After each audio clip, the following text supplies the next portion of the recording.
एक बार जैतवन के सभी ग्रामवासी भगवान बुद्ध के दर्शन करने और उपदेश सुनने के लिए एकत्र हुए। उस समय महाकश्यप, मौदगल्यायन, सारिपुत्र, चुंद और देवदत्त जैसे प्रबुद्ध जन बुद्ध के साथ धर्म विषयक गंभीर चर्चा में तन्मय थे।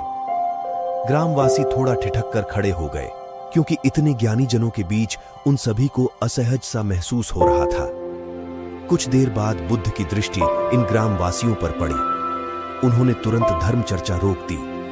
प्रबुद्ध जन बुद्ध के इस व्यवहार पर चकित हो उठे और प्रश्नात्मक दृष्टि से उनको ओर देखा। बुद्ध अनाथ पिंडक नामक जिज्ञासु से बोले, भद्र, उठो, सामने ब्राह्मण मंडली खड़ी है, उन्हें आसन दो और आतिथ्य की सामग्री ले आओ। अनाथ पिंडक ने पीछे मुड़कर देखा तो उसे ब्राह्मण मंडली तो कहीं नहीं दिखी। मैले कुचैले या फटे वस्त्रों में खड़े ग्रामवासियों का झुंड दिखाई दिया। पिंडक ने शक्ति स्वर में कहा, देव, उन लोगों में एक भी ब्राह्मण नहीं है। ये सभी तो निम्न जाति के हैं, कई तो इनमें शूद्र हैं। बुद्ध गंभीर होकर बोले, पिंडक, जो व्यक्ति सदा श्रद्धावान है वह ब्राह्मण ही है।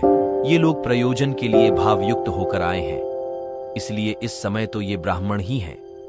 अतः तुम इनका समुचित सत्कार करो। कथा का इंगित यह है कि व्यक्ति जन्म से नहीं, कर्म से ब्राह्मण होता है।